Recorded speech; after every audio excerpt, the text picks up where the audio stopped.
Hey guys, it's Cheryl Butler-Brayboy, one of the hosts of QC at 3 on WBTV. I'm a journalist. I also have worked as an English professor over the years with the focus upon American, African American, and Caribbean literature.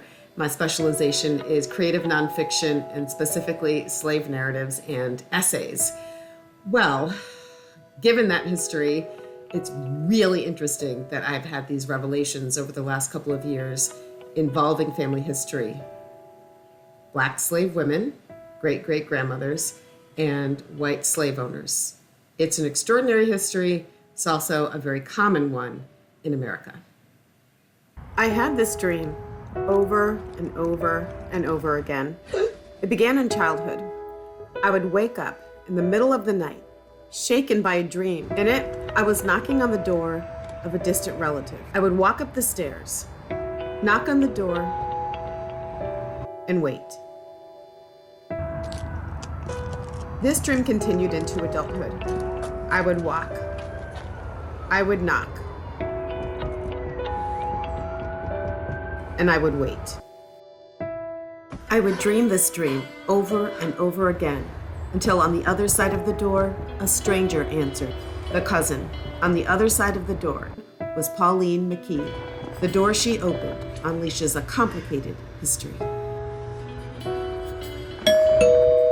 This was our story that began on a Louisiana plantation.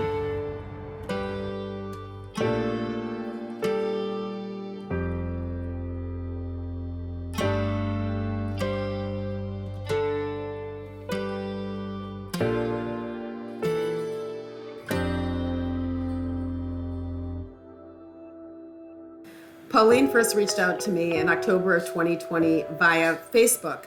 She said she had been linked via DNA to my cousin Gary Butler Sr., and she said we too were cousins, white and black descendants of a man named Honore Morancy. This was my first reaction to Pauline's message to me on Facebook. She's white, I am black. Our connection reaches back to the slave plantation. We both live in North Carolina now, but we both were raised in Homewood-Flossmoor, Illinois. Went to the same high school. This is nuts. I've been researching my family history, both my mother's side and my father's side for the show, but never did I anticipate that I would meet a cousin here in North Carolina. All right, I can't wait to meet her. Stay tuned. Honore Morancy was just a boy when he and his siblings escaped the Haitian Revolution. A kind-hearted enslaved person saved Honore, his brother Emile, and sister Victoria by shipping them in a barrel to the United States. Charles Carroll of Carrollton, Maryland, was one of their benefactors. He became the last living signer of the Declaration of Independence. As an adult, years later, Honore became a professor of languages, a state senator, and a wealthy planter in Louisiana. I'm a descendant of Honore and an enslaved woman, my great-great-grandmother Matilda, a seamstress on the plantation. We believe this to be Matilda. Pauline and I first met on Zoom. What's it like for you to discover this part of your family, the blacks, that you have black relatives? Is that crazy? I wasn't surprised. It made me sad too, because I don't know that Matilda had a choice. So that will always bother us, or some of my cousins and I, and who she was. So explain, as far as we know, regarding Matilda, who would have been my great-great-grandmother. Yes. She was an enslaved woman who was a seamstress in Louisiana? Yes. Okay. Yes, and you can see in the plantation ledger that she was paid for her work. So she might probably saved her money up. I mean, she was paid for her work. Yeah, so that would have been very rare. Yes, it would have been. Back then, for her to earn money for sewing. But she was owned by Honore, is that yes. We understand? Yes. And they had one child together, who was John. And he took on the last name of a man she ultimately met, so Butler. But he would have been the son of Honore Morancy and Matilda Butler, yeah. Okay. So I'm driving across state. It's not only a trip across the state of North Carolina, it's a trip back in time.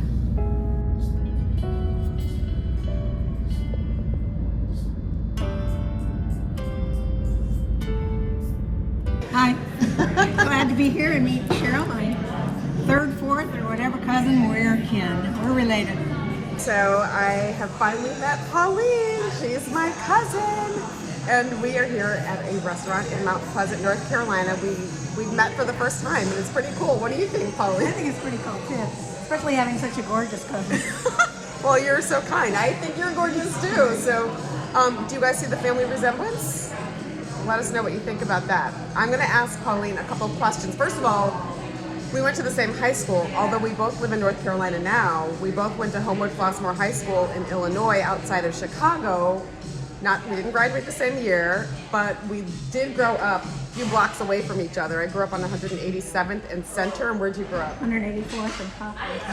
Yeah, just a few blocks away. There's a park sort of separating our homes in a way, Millennial Park, but that's for crazy. no reason we both ended up there. There's no relationship. No. Our descendants from Louisiana. Right, exactly. So we're both descendants of Honore Morancy. Yeah. Who owned a plantation in Louisiana, and he is my great-great-grandfather. And who is he to you? Great-great-great-great-grandfather. All right, and so, well, we're going to start with the yearbooks, since we both brought our yearbooks from our high school, Homewood-Flossmoor High School, so let's see what you found. So we're going to see Pauline in high school at Homewood-Flossmoor High School, she's going through her yearbook now. Right, we're indexed in the back. So. There's the high school back then. Yeah. I wonder, do we have a picture? So I was a cheerleader, so I'm on this page. But let's see if we had a picture of the high school. Oh, no? I was a better editor of the yearbook than your year. You were the yearbook editor your Managing year. editor, but I picked out the pictures and the layouts. Oh, nice. Yeah, that's what I was in charge of. Cool. But it is cool that the emblem's the same. The emblem's the same. So wait, show me your brother again. That's John Robert. And he was in choir too. Okay. He went on into the advertising industry. He created the BOLOGNA ad. Yeah, he was a megastar industry, and then for fun, he was the second city in Chicago. What do you have here? These are the award winners for the Quill and Scroll Journalism Award. Okay, I was managing editor of the yearbook, and there I am in my younger days. Oh, that's you on the left? Yes, Oh, same nice. hairdo. They call slavery a peculiar institution. It was, in fact, a brutal institution. But I wonder if this is a moment of reconciliation.